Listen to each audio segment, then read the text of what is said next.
أعوذ بالله السميع العليم من الشيطان الرجيم. Bapak Ibu sekalian, kita sambung kembali pelajaran kita dalam kitab Tadhkiratus Sami' wal Mutakallim fi Adabil Alim wal Muta'allim, ya, sebuah kajian adab yang membahas problematika tentang adab belajar, mengajar, dan di dalam pelajaran. Dan kita masuk di pasal kedua jamaah, ya. Jadi kajian kita ini kajian penikmat ilmu, jadi pelan-pelan. Bagi jamaah yang megang kitab silakan dibuka halaman 44, ya. Bagi yang tidak bawa bisa dilihat di depan, ya. Itu ada potongan cuplikan kajian kita. Taib, kita masuk pasal baru jamaah, ya, atau mungkin kita sebut bab baru. Bab yang menegaskan dan menjelaskan tentang pasal adab-adab ulama dalam kajian. Ya, jadi seperti apa ulama-ulama kita dalam memberikan adabnya dalam taklim. Ya, maka semoga nanti step by step, nomor per nomor, tema per tema, kita sudah merasakan kajian yang kemudian benar-benar itu kajiannya ulama, gitu. Kalau nanti Bapak Ibu sekalian sudah selesai bab ini, kok ternyata apa yang kita kaji selama mungkin di luar atau mungkin di kajian di luar yang tidak menggambarkan adabnya para ulama dalam majelis ilmu, nah itu perlu dipertanyakan, ya. Sehingga majelisnya para ulama itu majelis di situ Al-Qur'an dan As-Sunnah. Ya, maka oleh karena itu Bapak Ibu sekalian rahimakumullah, banyak orang itu kalau nyari kajian ada yang kadang nyari banyak apa? Tertawanya. Ada yang ngaji tapi juga kemudian ada dangdutannya. Ada orang yang ngaji dia nyari ada kemudian selingan orkes, selingan nyanyiannya. Ketika orang itu dalam halaqah ilmu, karena begitu berharganya qala Allah wa qala Rasul, nanti kita akan cuplikan perkataan Al-Imam Malik, ya, Imam Darul Hijrah rahimallahu taala, bagaimana beliau perhatiannya dengan ilmu dan majelis ilmu, ya. Taib, kita bahas yang pertama jamaah sekalian. Di pasal ini ada kurang lebih isnata asyar, ya, ada 12 poin. Poin yang pertama adalah bagi seorang yang ketika dia berada dalam halaqah ilmu atau para ulama-ulama kita dalam halaqah ilmu itu mereka menyiapkan niat dengan benar. Ini gurunya jamaah, ya. Jadi posisi ulama ketika mau memberikan sebuah ilmu, maka mereka harus punya adab bagaimana niat yang benar dan duduk dalam rangka mengajarkan ilmu kepada jamaahnya.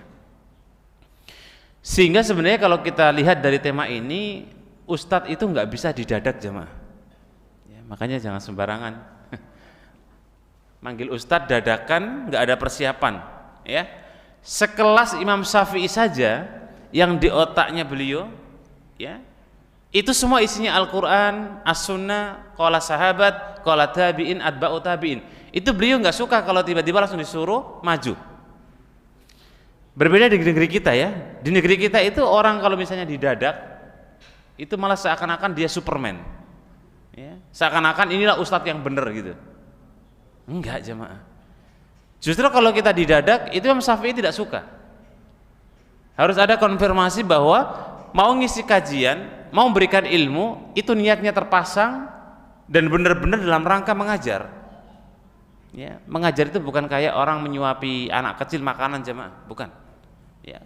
Kalau seandainya belajar itu kayak istilah anak kecil disuapi dengan makanan, maka Imam Malik semua muridnya pinter, ya, karena bisa jadi semua disuapi, ya. Tapi nggak begitu, gitu, ya. Maka oleh karena itu pasang niat, pasang kalau kita sebagai pendidik, ya, kita niatkan untuk ngajar. Bagi panjenengan yang ngaji atau sebagai santri, niatkan untuk belajar, ya. Jangan seperti modelnya muridnya Imam Ahmad, 40.000 orang, ada sekian ratus orang datang cuma ingin lihat ada apa sih kok rame-rame gitu, datang aja, ya.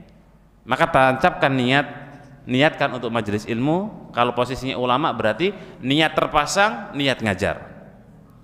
Taib yang pertama jemaah sekalian rahimakumullah, jika bertekad untuk duduk di majelis ya, dengan mengajar, maka dia bersuci dari hadas ya, dan najis. Dan ini saya kira bukan posisi seorang mubarik saja ya. Posisi panjenengan sebagai thalabul ilmi, sebagai santri juga hendaknya miliki adab ini. Ya, alhamdulillah kalau pada maghrib saya yakin kita semua punya wudu, betul ya? Ya, kalaupun seandainya tidak punya wudu karena halangan, karena batal, itu pun nggak berdosa sebenarnya jemaah. Ya, nggak ada masalah. Cuma kalau bisa sebelum datang halaqah ilmu wudu dulu. Ya. Harapannya apa? Dalam kondisi benar-benar bersih gitu. Ya. Dulu waktu saya belajar ada salah satu ustadz ngajak kita santri ngaji gitu. Saya perhatikan beliau kalau mau ngaji, ya, kan di masjid ya, beliau itu wudu, padahal punya wudu di rumah, ya, beliau wudu, kemudian beliau masuk masjid, sholat 2 rakaat. Itu saya perhatikan setiap beliau mau ngisi wudu, ya. Ternyata salah satu yang mungkin dulu kurang lebih 17 tahun yang lalu ya, beliau sudah mengenal adab ini jamaah. Posisi kami belum tahu apa-apa, ya. Itu artinya ilmu itu yang sebagaimana saya pernah sampaikan bahwa ilmu itu siapa dulu yang baca, siapa dulu yang belajar, tidak pandang usia.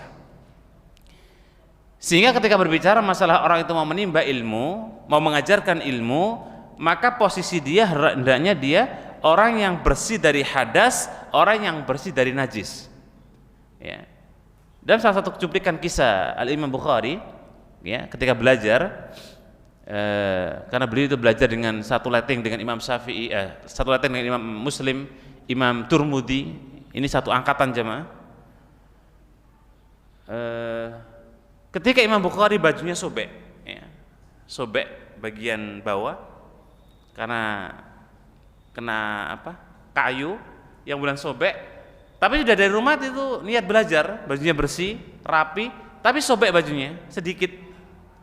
Tiba-tiba kemudian Yahya bin Mu'in beliau mengabsen, ya, karena biasanya kalau guru itu kan absen muridnya, di absen. Muslim ada, Turmudi ada. Ini Bukhari kemana? Ya, kok goib gitu. Ternyata Bukhari itu sembunyi di belakang tembok jemaah. Ketika ditanya kenapa Bukhari sembunyi di belakang tembok, ternyata bajunya bajunya itu sobek kecil.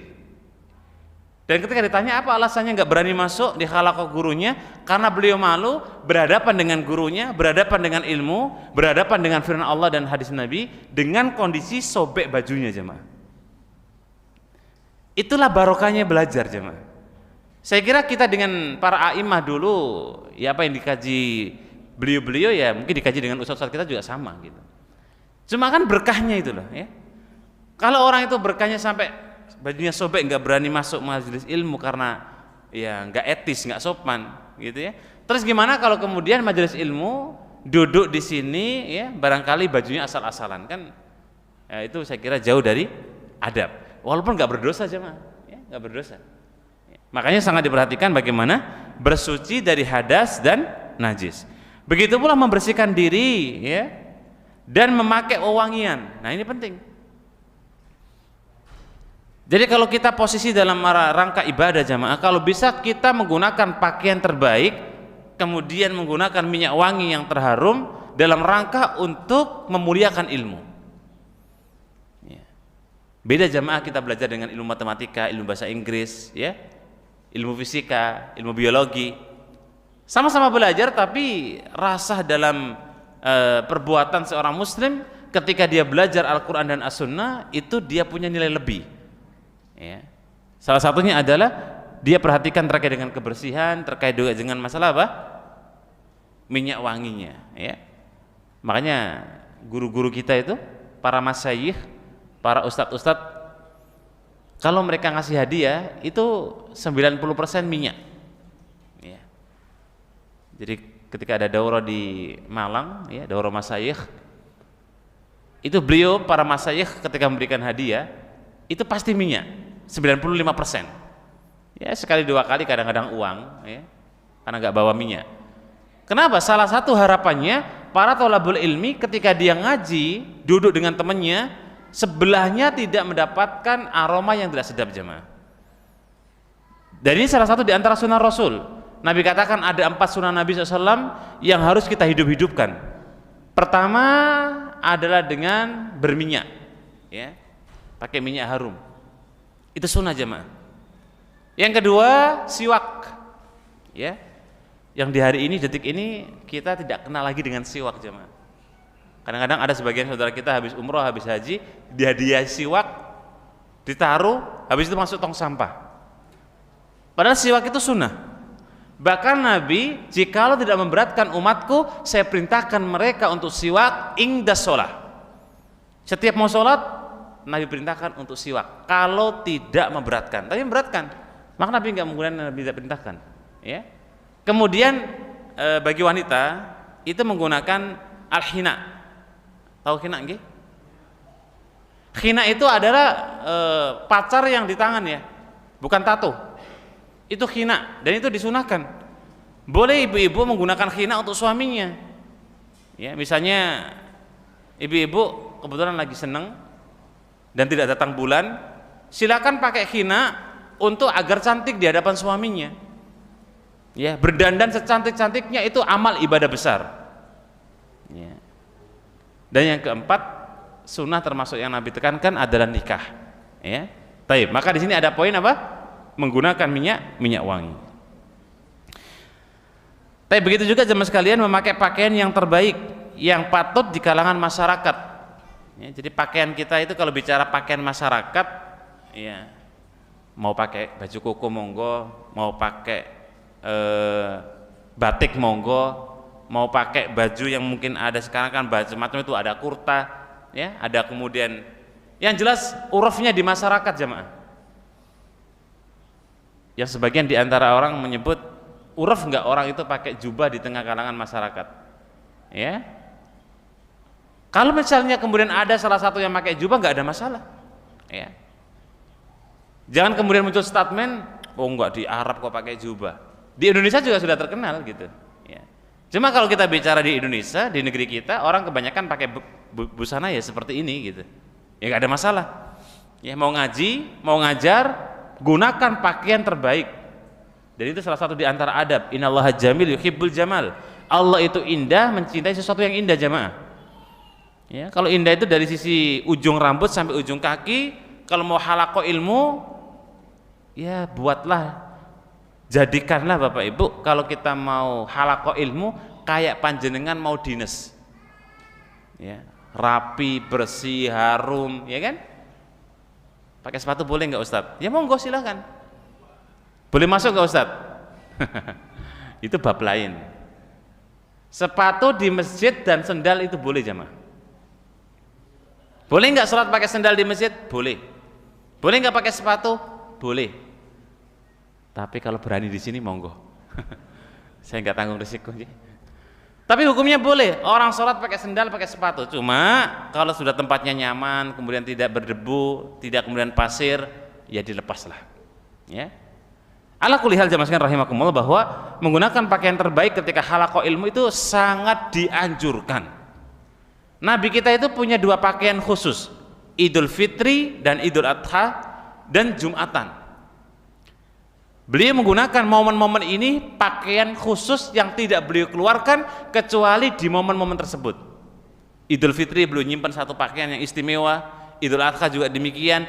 Hari Jumat, Jumatan bagi jamaah laki-laki khusus Nabi menggunakan pakaian dari Yaman. Yang kata para sahabat, saya belum pernah melihat gagahnya Nabi, indahnya Nabi menggunakan pakaian khibr dari Yaman. Dan itu keluar sepekan sekali jamaah. Maka oleh karena itu Bapak Ibu sekalian, khususnya Bapak-bapak, kalau bisa punya pakaian khusus Jumatan. Sehingga orang itu memang, ini Masya Allah ya, cakep banget nih Bapak ini. Punya jubah, punya gamis, punya baju koko, punya baju batik yang indah. Pakai kopiah pun yang demikian, yang indah. Ya. Pakai sarung, celana bantul juga demikian. Pakai sendal pun, butuh yang baru enggak? Takutnya hilang ya Pak ya. Pakai baru sampai sini baru beli ya kan, tiba-tiba assalamualaikum, sandalnya juga wassalam juga. Ya monggo, nanti masalah sandal karena nggak dibawa masuk. Tapi kalau bisa yang baru juga jemaah. Karena Nabi prakteknya sholat Jumat itu beliau menggunakan jubah baru. Minimal kalau nggak baru, beliau jubah ini nggak keluar kecuali hari Jumat. Begitulah para ulama kita jamaah, sampai detail memperhatikan masalah dohiriyahnya gitu. Yang penting kan hatinya tuh, orang bilang hari ini kan. Tapi ternyata dalam masalah batiniyah dan dohiriyah itu harus sinkron. Batinnya ikhlas, dohiriyahnya ya pakai yang terbaik ya, dalam halaqah ilmu. Nah, tujuannya adalah, nah ini poinnya jamaah, ini poinnya ya. Ada di situ ya. Poinnya, kenapa kita disuruh indah, disuruh harum, disuruh kemudian pakai yang terbaik dalam majelis ilmu? Tujuannya adalah menghormati dan menghargai syariat Allah Subhanahu wa taala. Karena kita ngaji ini bukan arisan jemaah. Karena kita halaqah ilmu ini bukan dongeng ya. Tapi apa maqala Allah wa qala Rasul sallallahu alaihi wasallam ya.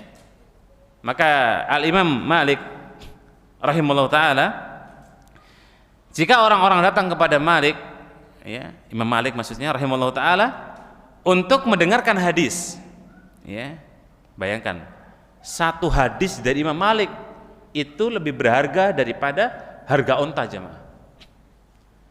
Karena bisa dipastikan apa yang disampaikan oleh Imam Malik dalam sebuah hadis, insya Allah hadisnya sahih dan sarahnya luas. Nah, kalau orang mau belajar dengan Imam Malik, syaratnya dia mandi dulu, bersih ya, berarti sama dengan halaqah kita. Tanya satu-satu, sudah mandi belum pak? Sudah ini belum pak? Gitu. Semua orang yang datang kepada Imam Malik, beliau mandi dulu, kemudian memakai wangian pada pakaian yang bagus yang beliau punya. Jadi sebelum talaki ngaji sama Imam Malik, itu santrinya sudah mandi pakai minyak dengan pakaian terbaiknya, kemudian menggunakan kain yang diimam ya. Kalau sorban jamaah itu ditaruh di kepala ya. Kalau di sini jarang ya orang pakai sorban, tapi yang jelas dulu di zaman Imam Malik itu hal yang biasa ya, karena di negeri itu banyak. Kami Imam Malik dari kota Makkah ya. Imam Malik itu ulama Makkah, beliau termasuk di antara madhab terbesar di Makkah, Saudi Arabia, Imam Malik rahimahullah ta'ala. Sedangkan di tempat kita Indonesia, Al-Imam Syafi'i. Sehingga di sana kebanyakan menggunakan, kalau orang mau cakep ketika mau ngaji, menggunakan pakaian terbaiknya jubah, kemudian pakai imamah atau pakai sorban di atas kepalanya. Kemudian barulah duduk di tempat yang tinggi jemaah. Ya. Walaupun sekarang karena biar terlihat mudarisnya atau gurunya, itu biasanya apa yang terucap, karena dulu belum ada mikrofon jamaah ya. Jadi kalau di zaman Rasul itu, makanya Nabi itu mimbarnya yang pernah saya singgung adalah mimbar Nabi itu dibikin oleh seorang ahli Najjar ya, tukang mebel lah kalau hari ini gitu, tapi atas rekomendasi ibunya. Jadi ada seorang wanita waktu itu datang dan lewat di Masjid Nabawi. Jadi Masjid Nabawi itu dulu setinggi orang, kalau orang berdiri itu kelihatan jamaah. Jadi posisinya kalau orang lewat di samping Masjid Nabawi itu ada orang halaqah kelihatan karena posisinya segini. Dan sebagian di antara para ulama, bangunan masjid yang mirip dengan bangunan Masjid Nabawi itu masjidnya cuma setinggi seleher orang, tidak ada atap, cuma ada mimbar, tempat imam, dan kemudian luas gitu aja ya, makanya kan dulu ada sempat kejadian di zaman Rasulullah, masjid Nabi dikencingin orang Badui.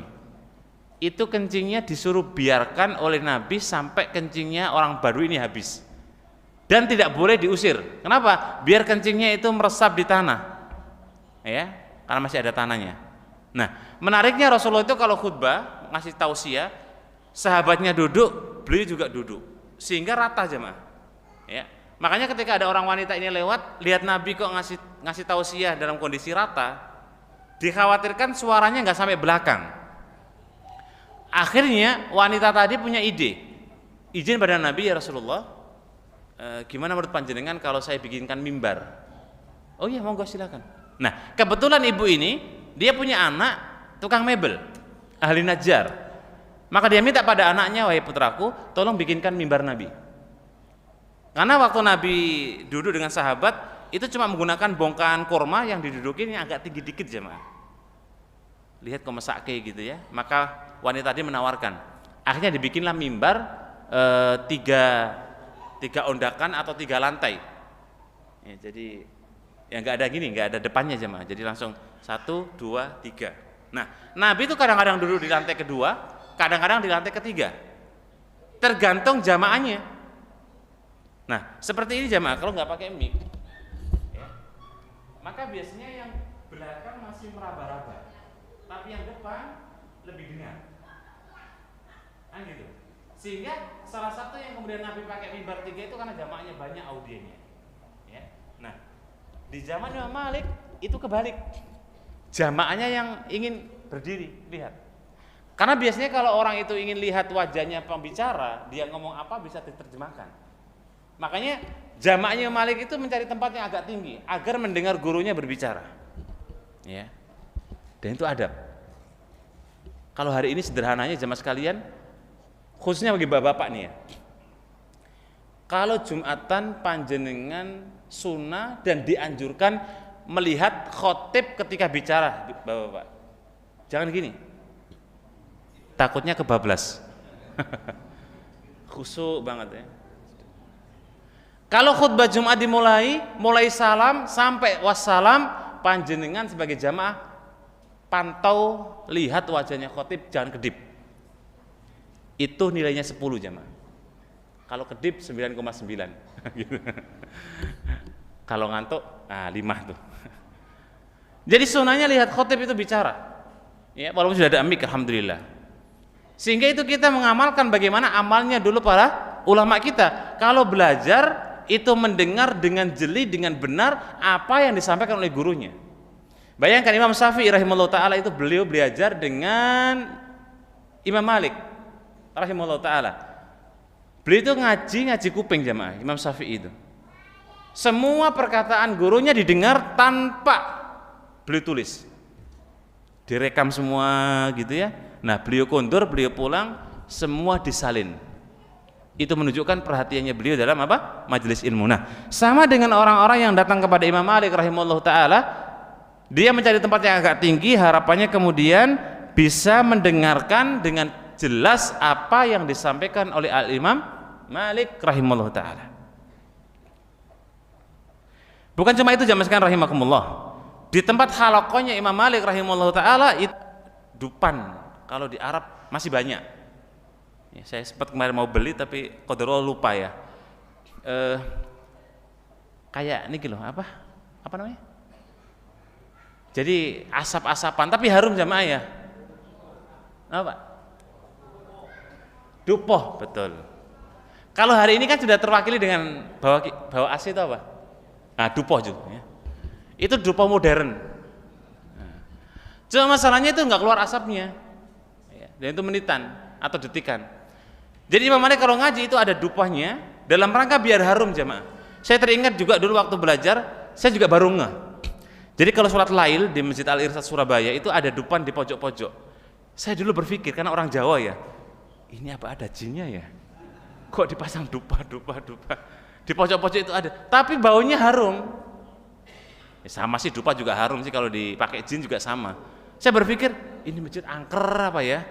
Ternyata mengamalkan salah satu di antara perkataan ini jamaah. Setelah saya paham, masya Allah, ternyata memang biar suasana ruangan itu harum gitu. Itu membuat nyaman ketika ngaji jamaah. Ya, makanya dari sini kita bisa ambil sebuah faedah. Mungkin masjid kita juga bisa kita desain, pokoknya nyaman lah gitu. Jenengan duduk juga nyaman, nggak gatel-gatel, nggak kukur-kukur. Ya. Dengan cara apa? Monggo, takmir bisa dengan fasilitas mungkin AC-nya nyaman, harum, ya, dan lain sebagainya. Kenapa demikian? Ya, beliau mengatakan, "Uhibbu an u'addima hadis Rasul sallallahu alaihi wasallam." Ingat, Al-Imam Malik rahimahullah ta'ala itu beliau adalah ulama al-hadis, ulama Darul Hijrah. Setiap beliau membacakan hadis dalam rangka semua tadi untuk mengagungkan hadis Nabi sallallahu alaihi wasallam. Ya, sehingga begitulah bagaimana beliau berkeinginan ketika membaca hadis untuk memuliakan ucapan Nabi sallallahu alaihi wasallam. Maka kita pun juga demikian jamaah sekalian. Ya, di saat mengaji maka upayakan posisi terbaik, duduk terbaik, pendengaran terbaik, catatan kalau nyatat yang terbaik, ya. Insya Allah kita itu kalau bicara masalah ilmu itu kan semua orang dapat jamaah. Cuma yang barokah itu yang siapa? Nah itu yang misterinya di situ. Saya yakin semuanya kita paham, walaupun minggu depan baik lagi sudah lupa. Tapi kan barokahnya jamaah. Kita tuh dulu belajar waktu di bangku SD, SMP, SMA sampai hari ini, yang orang-orang Allah kehendaki kebaikan itu berkah ilmunya mungkin dia bermanfaat untuk orang. Nah orang yang halaqah ilmu, saya yakin semuanya paham jemaah. Cuma yang benar-benar dapat barokah daripada ilmu itu nggak banyak. Angkatannya Imam Syafi'i rahimahullah ta'ala itu banyak, muridnya beliau ratusan. Tapi yang viral di zamannya beliau Imam Syafi'i itu murid yang paling viral cuma 2, ya. Murid terbaiknya itu cuma 2. Seperti misalnya muridnya Ibnu Abbas, itu juga ribuan jemaah, ya. Tapi tabi'in yang paling viral muridnya Ibnu Abbas cuma 2. 1 Atha bin Abi Rabah, 2 mantan budaknya Ikrimah. Yang lainnya kayak ya hiasan-hiasan aja, ulama tapi nggak terkenal, ya. Nah barokahnya orang belajar dengan baik, suatu saat jamaah sekalian mungkin Allah berikan berkah 10 tahun yang akan datang. Mungkin kalau tidak kita yang diberkahi Allah, anak cucu kita, keturunan kita yang kemudian dia bisa mendapatkan keberkahan ilmu sebab kita. Makanya jangan dianggap enteng jemaah. Mungkin kita ngaji biasa-biasa, tapi siapa tahu anak kita nanti luar biasa, ya kayak gen keturunan lah gitu. Barokahnya di mana sih? Ya mungkin di anak kita yang mungkin barangkali cucu kita, cicit kita, atau generasi yang akan datang, ya Allah berikan berkahnya disebabkan karena kita takdim dengan halaqah ilmu. Kemudian ya beliau rahimahullah ta'ala sholat istikharah 2 rakaat, ya, jika waktu tersebut bukan waktu yang dilarang dalam sholat. Jadi untuk mengajar itu ternyata tidak ringan jemaah, ya.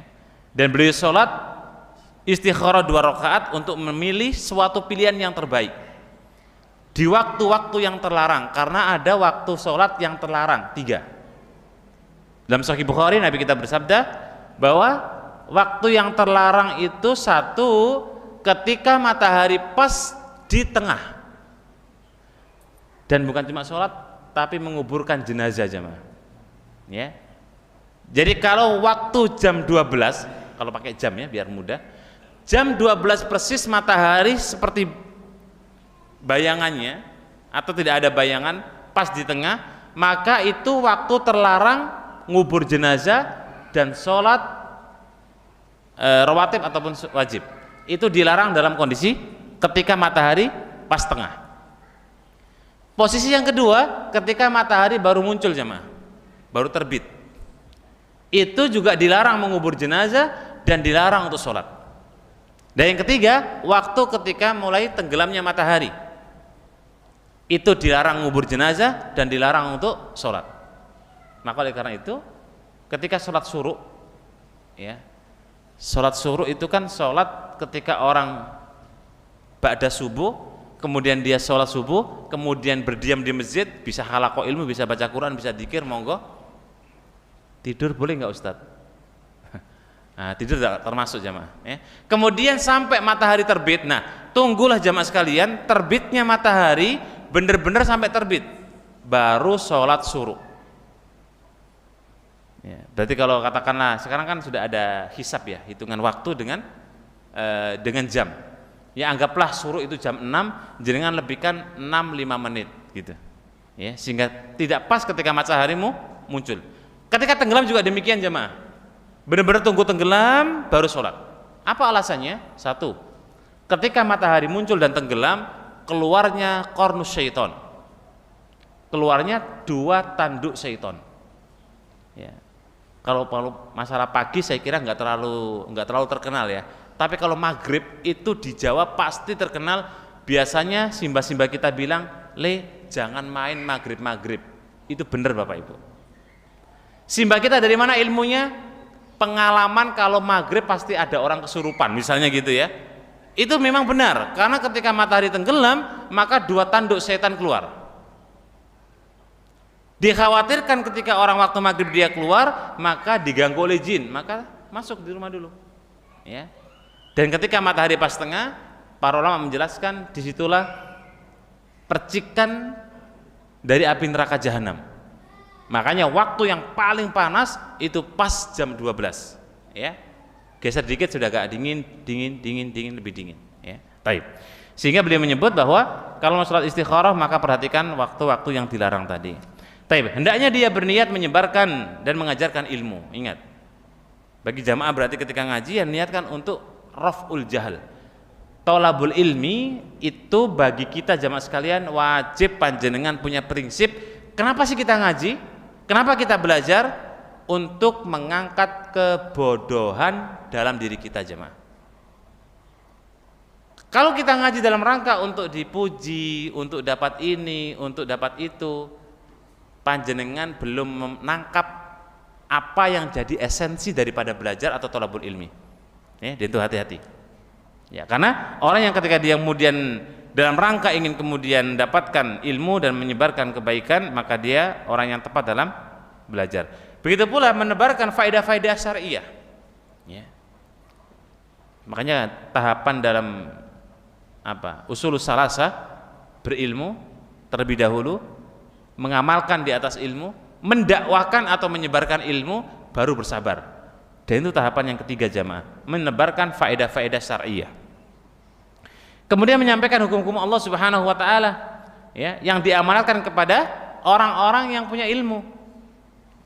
Dan panjangan semua juga insyaallah taala, ya, dengan kapasitas kita, kemampuan kita masing-masing, jenengan juga tahu. Hukum ini, sampaikan jamaah.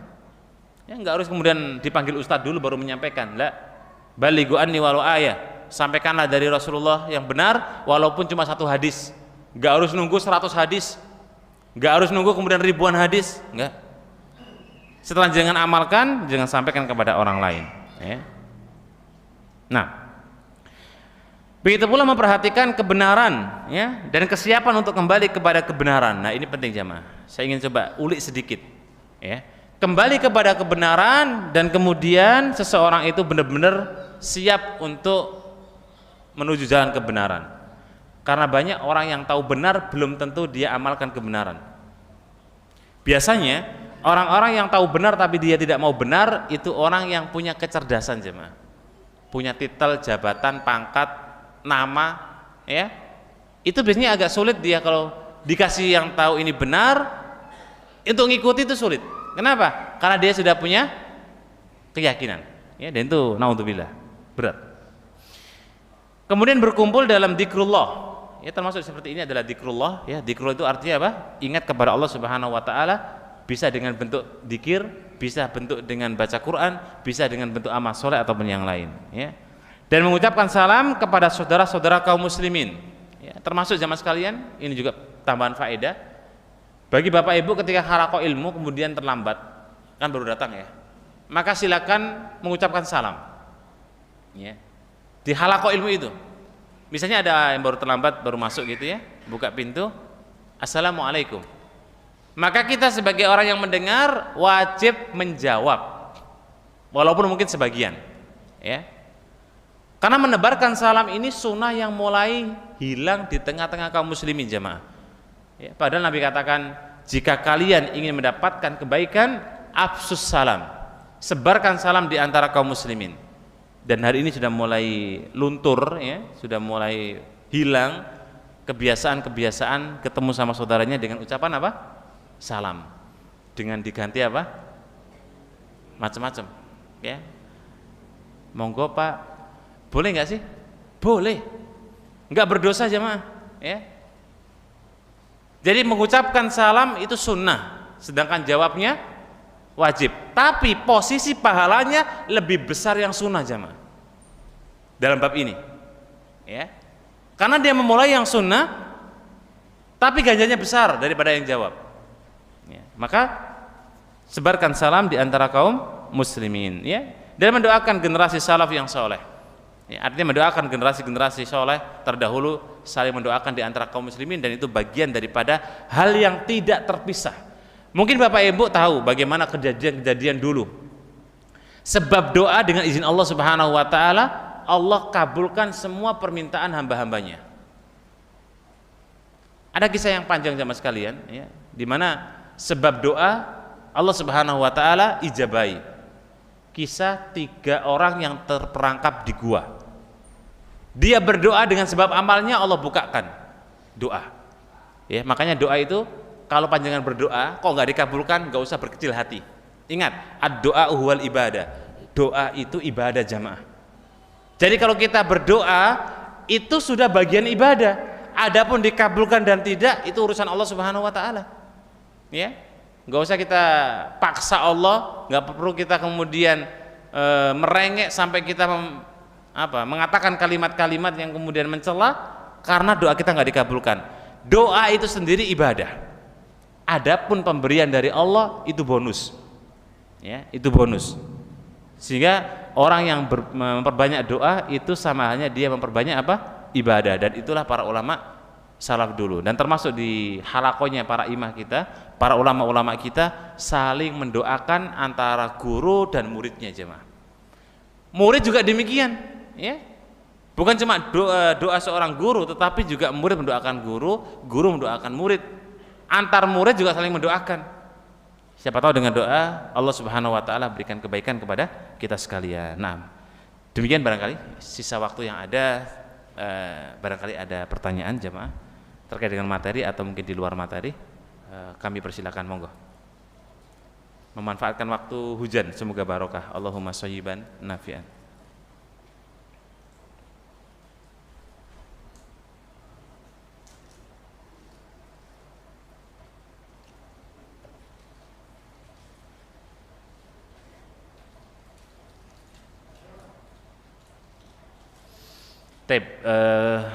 Bagi jamaah yang kalau mau tanya langsung pakai mic, kayaknya ada mic tadi ya, monggo bisa dimanfaatkan. Ini karena hujan mungkin sampai jam 9 ya, biar tunggu hujannya reda dulu.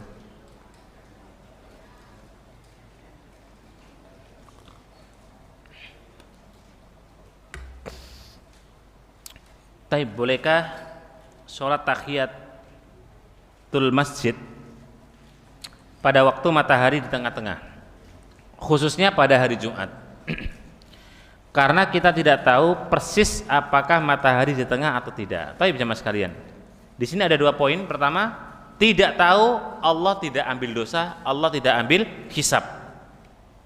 Hukum orang tidak tahu, Allah tidak ambil hisab, Allah tidak ambil dosa. La tu'akhidna in nasina au akhtana. Tetapi posisinya ketika panjenengan anggaplah standar matahari pas tengah itu jam 12 misalnya, karena kayaknya hari ini kita mau ngukur persis jam atau pas tengah itu kan butuh kayu ya jamaah ya. Kalau kayu itu kita tancapkan kemudian nggak ada bayangannya, berarti itu jam atau matahari pas tengah. Posisi seperti ini saya kira hari ini sulit, jarang lah orang mempraktekkan ya, kecuali untuk memastikan waktu-waktu sholat yang pas ideal. Kalau takarannya adalah kemudian pas jam 12, maka jenengan mundur dulu, tunggu. Ya, tunggu dulu sampai jam 12 2 menit atau 3 menit. Itu udah geser jemaah. Tidak pas tengah, ya. Itu kalau tahu, maka kita undur dulu. Kalau nggak tahu nggak ada dosa. Nah, hanya saja di sini pertanyaannya yang kedua adalah ketika sholat atau hari Jumat. Nah, ini tambahan dari saya jemaah sekalian, khususnya untuk bapak-bapak ya. Kalau bapak-bapak sholat Jumat, kok kemudian katakanlah terlambat, mana yang lebih afdol, sholat tahiyatul masjid atau dengerin khutbah? Dengerin? Ya betul. Dengerin khutbah itu rukun Jumatan, wajib. Sedangkan sholat tahiyatul masjid, jumhur ulama sepakat sunnah muakkadah. Wajib dengan sunnah itu lebih tinggi wajib, sehingga jenengan datang katakanlah sudah khotib mulai, jenengan langsung dengerin jamaah. Ustaz, gimana kalau misalnya khotib salam, di antara duduknya khotib muadzin tadi adzan, posisinya khotib belum khutbah, betul ya, sedang duduk, adzan baru awal lah, Allahu Akbar, Allahu Akbar, Allahu Akbar, baru awal jenengan sholat tahiyatul masjid. Mana yang lebih afdal Ustadz? Mendengar adzan atau tahiyatul masjid? Ini sama-sama sunnah muakkadah.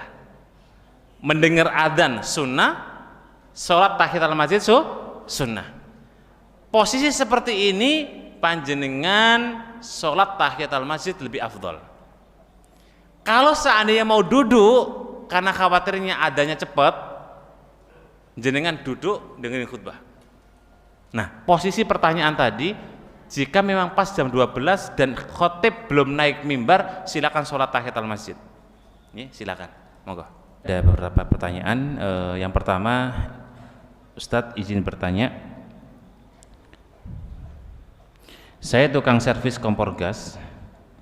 Yang saya tanyakan adalah, ada yang servis kompor sampai sekarang belum diambil, padahal sudah kira-kira 5 tahunan. Lama ya. Ini kalau uang sudah jadi banyak nih. Ini kalau kompor jadi banyak enggak ya?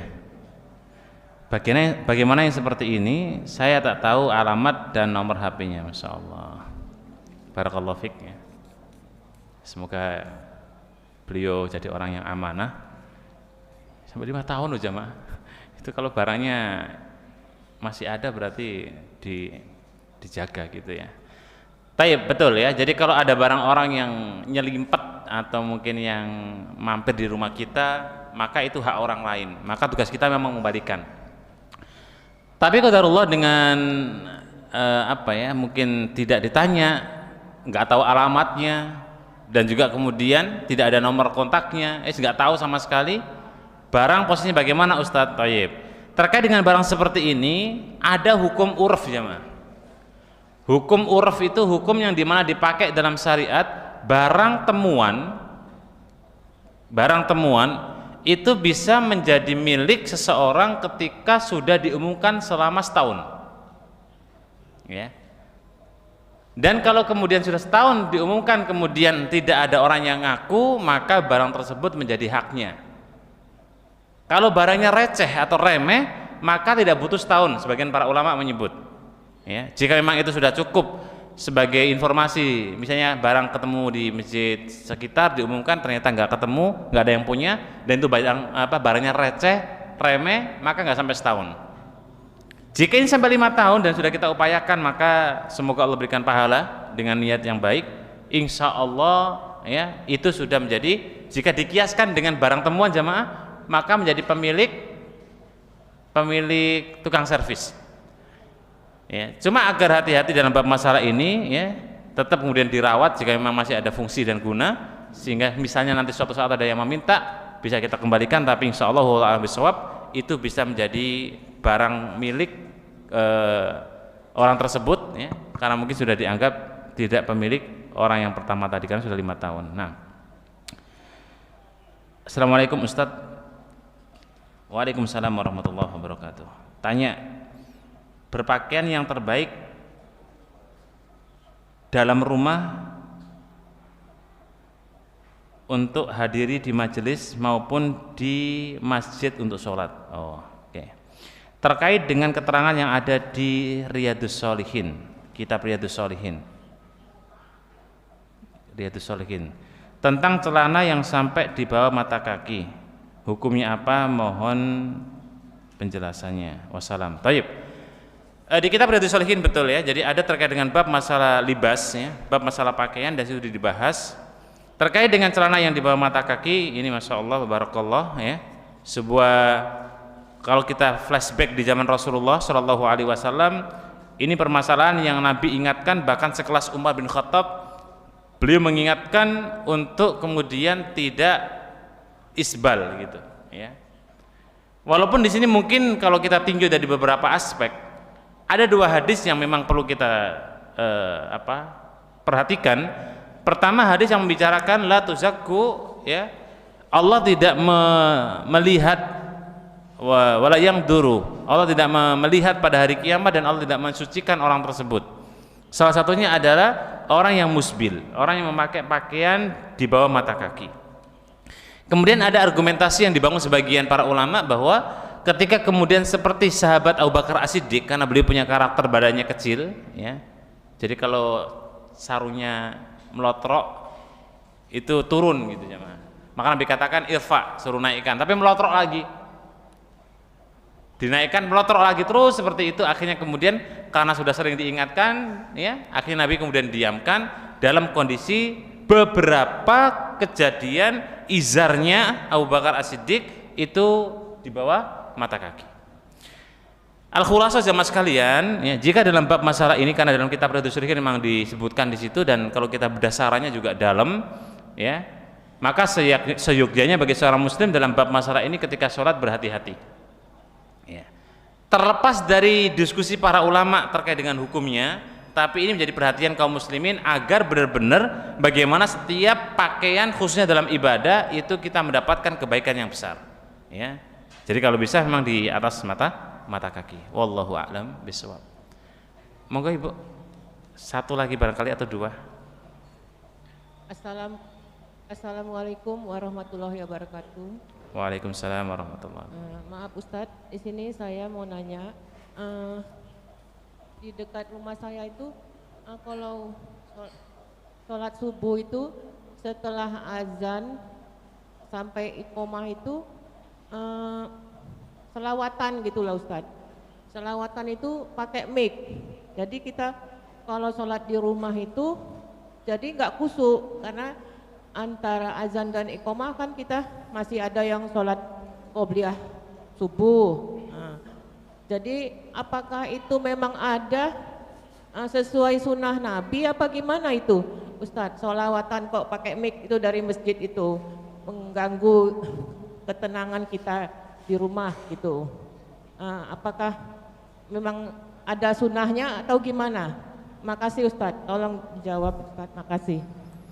Jih, matur suwun Ibu. Baik, Masya Allah, barakallah, ya. Terkait dengan sholawat ba'dal adzan au ingdas sholah, ini harus kita luruskan jamaah sekalian. Jadi ketika bicara sholawat, kadang-kadang orang itu mengartikan bahwa ketika kita bicara seperti ini seakan-akan sholawat itu tidak boleh dan lain sebagainya. Sholawat itu termasuk di antara syiar jamaah, ya, syiar Islam, syiar agama yang sangat besar. Sholawat dengan bentuk yang diajarkan Rasulullah, Allahumma sholli ala Muhammad. Dan bahkan orang yang mendengar sholawat ini wajib bagi dia untuk membalas sholawat tersebut, Allahumma sholli ala Muhammad. Nah, hanya saja yang kemudian turunlah sampai ke negeri kita, yang kemudian sholawat itu beragam dan bermacam. Ada sholawat nariyah, gitu? Ada sholawat ini, sholawat itu, dan lain sebagainya. Yang kemudian muncul juga di sebagian tempat pembacaan sholawat. Dan ini bahasanya panjang jamaah. Kalau kita bicara sholawat memang dilihat dulu, ini sholawat memang sesuai enggak gitu. Tapi kita nggak bahas lebih dalam di situ, ya. Tapi lebih pada setelah sholat, setelah adzan ada bacaan sholawat dengan model apapun yang itu menyebabkan saudara lain terganggu dengan bacaan atau sholawat itu. Baik. Ada sebuah buku yang sangat bagus sama sekalian terkait dengan adabu fi tilawatil Quran. Contoh sederhana, saya tanya Bapak Ibu sebelum saya jawab ini. Maghrib ada adzan, habis itu ada orang baca Quran di masjid dengan keras. Baca Quran. Alif lam mim dalikal kitabul la raiba fihi hudal lil muttaqin. Jenengan salat sunnah. Saya tanya, boleh apa enggak orang baca Quran seperti itu? Ini orang sholat sunnah, ini bacanya keras, dikerasin banget. Boleh tidak? Enggak. Enggak apa enggak?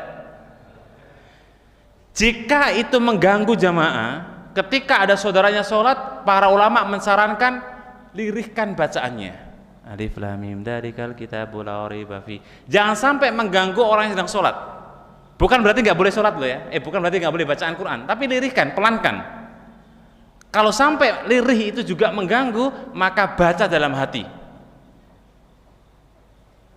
Sholawat satu ba'dal adzan, saya pribadi wallahu a'lam belum menemukan riwayat yang kemudian itu adalah hal yang masyru' dan dianjurkan.